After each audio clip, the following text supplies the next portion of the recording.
Alors, je refais cette vidéo. Fleur s'est bien moquée de moi, n'est-ce pas, Fleur? T'as trouvé ça rigolo?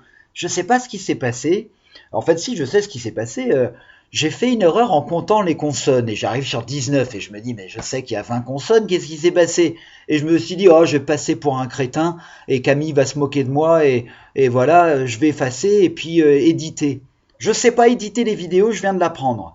Donc, en fait, tout était décalé. Moi, je disais, vous faites le R, mais je montrais le G. Donc ma voix et ce que vous voyez, c'était décalé. Donc je la refais, la première partie, rapidement. On avait commencé cette première partie, si vous l'avez déjà écoutée, avec la petite chanson de l'alphabet. Donc A, B, C, D, E, F, G, H, I, J, K, L, M, N, O, P, Q, R, S, T, U, V, W, X, Y, Z. Maintenant je les connais, toutes les lettres de l'alphabet. Voilà, vous la connaissez cette chanson, vous la chantez depuis que vous êtes mini-mini, d'accord? Mais ce que je remarque souvent, moi, c'est que tout le monde me dit, mais ouais, je connais l'alphabet, c'est trop facile. Oh, regarde, je chante la chanson et puis j'arrive à dire. Mais après, quand on fait dans le désordre, quand on demande des questions, vous n'êtes pas toujours sûr. Donc, on fait cette leçon. C'est mon G qui m'aime pas qui tombe. On fait cette leçon parce que faut être sûr que c'est bien consolidé. Donc, on l'a fait oralement. Je vais éteindre parce qu'il y a un reflet et vous voyez. Voilà, je crois que c'est mieux, c'est un peu sombre, mais au moins on voit tout. On va les dire en les regardant, parce que c'est une chose de réciter la chanson, la comptine, c'est souvent une autre chose de voir visuellement. Donc A, B, C, D, E, F, G, H, I, J, K, L, M, N, O, P, Q, R, S, T, U, V. W, X, Y, Z. Et puis, c'est quoi déjà en français? Maintenant, je les connais, toutes les lettres de l'alphabet. Voilà. Vous remarquez qu'il y a des lettres en rouge et des lettres en bleu. Alors, dans votre manuel, c'est l'opposé. Les lettres que vous voyez ici en rouge sont en bleu, et celles que vous voyez en bleu au tableau, elles sont en rouge. Alors, c'est pas grave les enfants, au contraire, ça vous montre qu'il y a différentes façons de représenter. Moi, mes cartes en rouge, c'est les lettres A, E, I, O, U, Y. C'est quoi ces lettres-là? Est-ce qu'elles ont un nom? Est-ce qu'elles sont différentes des autres? Oui, c'est les voyelles. Rappelez-vous, on a fait des leçons sur les voyelles. A, E, I, O, U, Y, c'est les voyelles. Apprenez-les dans cet ordre, comme c'est l'ordre dans lequel on les voit, c'est un bon ordre, puis en plus ça sonne juste. Et je crois que nous, les adultes, on a appris comme ça à l'école. A, E, I, O, U, Y. D'accord? Donc ces lettres-là, ces 6 lettres, c'est les voyelles. Il n'y a pas de mot que je connaisse du moins dans le langage français et même en anglais, je ne connais pas pour les autres langues, où il n'y a pas de voyelles. Tous les mots ont des voyelles. Alors si vous êtes des grands champions du Scrabble, vous allez me dire ah on peut mettre comme quand quelque chose est bon et c'est que des M, il n'y a pas de voyelles. Est-ce que c'est un vrai mot? Je ne suis pas sûr que ça qualifie comme un vrai mot. Mais vous pouvez tester les enfants. Prenez un livre, n'importe quel mot, et vous allez voir qu'il y a une voyelle quelque part dedans. Quand on fait les syllabes en GS et en début de CP, on prend toujours consonne, voyelle. Ba, bo, bi, pi, pa, po. Donc une consonne avec une voyelle parce que c'est facile à prononcer cette combinatoire. Ça veut dire que si on nomme que les consonnes, B, C, D, F, G, H, J, K, L, M, N, P, Q, R, S, T, V, W, X et Z, voilà, on a 20 consonnes, 6 voyelles, ça fait combien de lettres en tout? 26. 20 plus 6, vous voyez, mathématiques, et vous allez voir dans la vidéo que j'ai faite juste après pour le cahier d'exercice et le manuel qu'on peut faire des mathématiques même quand on parle des lettres. Donc si vous voulez, vous les apprenez par cœur les consonnes, mais si on vous demande cette lettre c'est une consonne ou une voyelle, tout ce que vous avez à faire, c'est si vous avez mémorisé les 6 voyelles A, E, I, O, U, Y, Vous dites, tiens, est-ce que c'est A, est-ce que c'est O, est-ce que c'est U, est-ce que c'est E, est-ce que c'est Y? Si c'est pas une de ces lettres, est-ce que c'est E? C'est une consonne. On est d'accord? Ok. Alors, on va faire un tout petit jeu où vous allez fermer les yeux, j'enlève une lettre et vous me dites laquelle c'est. On va commencer avec que les voyelles, d'accord? Vous êtes prêts? Fermez les yeux, regardez pas, trichez pas. Ouvrez les yeux, regardez, j'ai enlevé quelle lettre? Entre X et Z, Y. Allez, fermez les yeux. Que les voyelles, hein, d'abord. On fera consonne après. J'ai enlevé une voyelle, c'est laquelle? Entre D et F, c'est E, bien sûr. Fermez les yeux. J'ai enlevé une lettre, c'est laquelle? Celle entre T et V, c'est la voyelle U. Fermez les yeux. Oh là là. J'en ai enlevé deux cette fois. Et oui, vous avez remarqué, c'était A. Et l'autre voyelle qui manque, c'est I. Facile. Alors maintenant, je vais enlever des consonnes et vous trouvez la consonne qui manque. Fermez les yeux, hein. Moi je mets mon dos comme ça, vous ne pouvez pas voir même si vous trichez. J'ai enlevé quelle consonne? Entre Q et S. R. Fermez les yeux. Je vais en enlever deux. J'ai enlevé la lettre consonne qui est entre C et E et celle entre F et H. Entre C et E, c'est quoi? Et oui, c'est la lettre D. Et entre F et H, c'est la lettre G. Alors attention à ne pas confondre G et J. C'est pas pareil, G et J. Attention à ne pas confondre B et D. Ça c'est B, ça c'est D. Alors pour les différencier, les loulous, pour le B, pardon. Pour le B, la barre verticale est à gauche et le rond tourne vers la droite. Pour le D, la barre verticale est à droite et le rond tourne vers la gauche. D'accord? Il y en a deux autres qui sont faciles à confondre, le P et le Q. Le P, la barre descend verticalement, le rond va vers la droite. Et pour le Q, c'est l'opposé. On a la barre verticale à droite et le rond va vers la gauche. D'accord? En script, elles sont très faciles à confondre. Maintenant, on va regarder l'écriture des lettres. Donc, vous voyez que mes lettres sont toutes en script. Parce que l'écriture script, c'est l'écriture de la lecture. Quand vous regardez dans un album, enfin pas tout le temps, mais la quasi-totalité du temps, c'est écrit en script. Donc on apprend à lire comme ça. Par contre, nous, à l'école française, on n'écrit pas comme ça. On écrit en attaché ou, quand vous étiez plus jeune, en capitale d'imprimerie. On va faire d'abord un petit jeu en capitale d'imprimerie avec vos ardoises.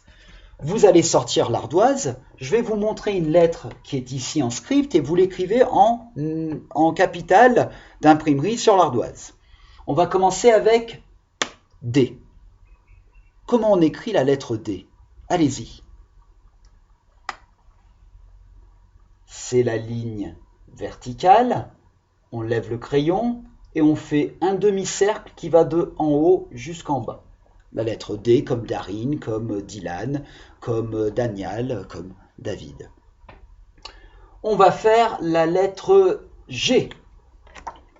Lettre G en capitale d'imprimerie. Pour la lettre G, vous savez qu'on commence en haut. Toutes les lettres, on commence en haut. On tourne comme si on faisait un C. On monte comme ça verticalement et on traverse horizontalement. Ça nous fait la lettre G. Alors justement, pour ne pas confondre G et J, la lettre J en capitale d'imprimerie, on descend bien droit, on fait une canne et on rajoute la barre verticale en haut. On va faire laquelle en le R. Un R en capitale d'imprimerie. Donc, une ligne verticale, on lève le crayon, petit demi-cercle en haut et une ligne oblique qui va en bas. Alors attention à quand, là elle est un peu trop longue, vos lignes devraient s'arrêter au même endroit, parce que si votre R il est comme ça, puis la ligne elle descend comme ça, c'est du n'importe quoi, ça fait pas joli. Alors attention à bien tout aligner, on est bien d'accord là-dessus. Maintenant, oh bravo, je vais vous faire écrire ces lettres en attaché, enfin pas toutes, quelques-unes. On va commencer avec le M en attaché, d'accord? Alors, en attaché le M, on fait une canne d'abord, on remonte sur la même ligne et on fait 2 ponts. Et pour le deuxième, on remonte sur la ligne du milieu. M. Le S. Ah, le S, il y a beaucoup de débats sur le S en attaché. D'ailleurs, je crois que je l'ai mis à l'envers ici. Il sera mieux comme ça. Il est plus joli. Alors, moi, je vous ai appris à faire le S comme ceci, à faire une ligne oblique, petite boucle en haut, arrondir et bien remonter en haut comme ça. La maîtresse de CPC, Anne, elle aime bien faire CS avec la ligne oblique, descendre un peu sur la même ligne et là, arrondir.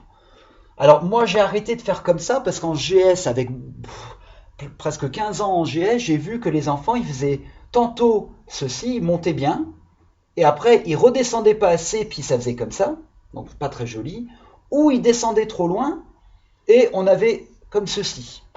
Alors moi c'est pour ça qu'avec la boucle je trouve que ça résout pas mal de problèmes, mais les deux façons sont justes et acceptées par les maîtres et les maîtresses au CE1 et aux classes supérieures.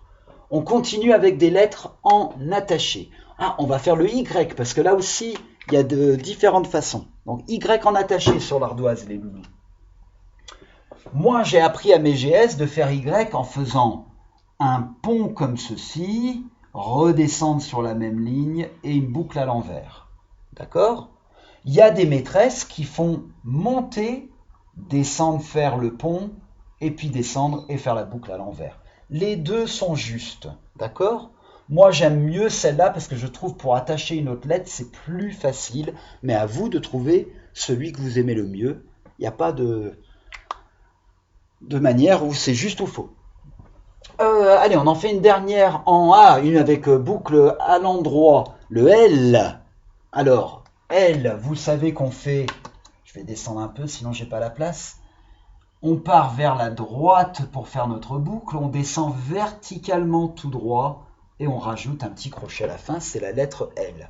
Faites attention, moi j'aime bien que la ligne soit bien verticale. Il y a aussi des maîtresses qui disent oh ben ça va, c'est un L, c'est très bien. Moi je vous ai toujours enquiquiné en GS pour dire ça c'est des boucles. Pareil pour le E. En attaché, moi je vous ai appris à monter, traverser, remonter, faire le tour et descendre. Il y a des maîtresses qui disent bah ça suffit, c'est très bien, c'est un E. Moi j'aime bien la discipline sur les lettres. Alors juste avant de passer à la page du manuel et la page du cahier d'exercice que vous avez sûrement déjà fait, comme je refais la vidéo pour pas avoir l'air d'un crétin, parce que déjà on doit bien se moquer de moi, n'est-ce pas Fleur? Attention, hein. On va réciter l'alphabet, mais pas en commençant avec A, en commençant à d'autres endroits. Donc si on commence avec P, allez, P, Q, R, S, T, U, V, W, X, Y, Z. En commençant de I, I, J, K, L, M, N, O, P, Q, R, S, T, U, V, W, X, Y, Z. En commençant de V, V, W, X, Y, Z. Maintenant, quand on compte à l'endroit et à rebours, on va faire pareil avec l'alphabet. On va aller à l'envers. Z, Y, X, W, V, U, T, S, R, Q, P, O, N, M, L, K, J, I, H, G, F, E, D, C, B, A. Alors, si vous n'arrivez pas à faire d'un endroit au milieu, c'est que vous l'avez apprise comme une chanson, comme une comptine, comme une poésie, et du coup, quand vous êtes un peu chamboulé par rapport au début, vous ne connaissez plus. Ça veut dire que vous n'êtes pas sûr de vos lettres. Alors, refaites ce jeu plusieurs fois jusqu'à ce que vous puissiez commencer n'importe où et faire la suite. Un autre jeu qu'on va faire, c'est que je vais vous demander souvent celle qui vient avant, celle qui vient après. Et sans regarder. Donc là, c'est facile, vous voyez, mais tout à l'heure, on va faire sans regarder. Si je vous dis qu'est-ce qui vient avant P, c'est O. Avant D, C. Avant G, donc G, avant F. Avant Y, X. Avant U, T. Avant le I, H. Alors, parlant du I, surtout pour les English speakers, you don't want to confuse the I with the I. Hein? This is the I français, the I in the French, and this is the I in the English. Donc ça, c'est le E. Nous, on dit E, mais eux, ils disent I. I. Oh là là. I en anglais. I. Et nous, on dit I. Donc, moi, souvent, je vous dis I français. Comme ça, on se rappelle que c'est la lettre I et pas I. D'accord? Attention à ces deux-là. Avec the English. Voilà, voilà, les enfants. Je pense que j'ai rattrapé à peu près toutes les bêtises que j'avais dites. C'était tout en décalé. C'était bizarre. Voilà, je remets celle-là et vous faites la deuxième. Il y a l'exercice dessus. Ça devrait aller.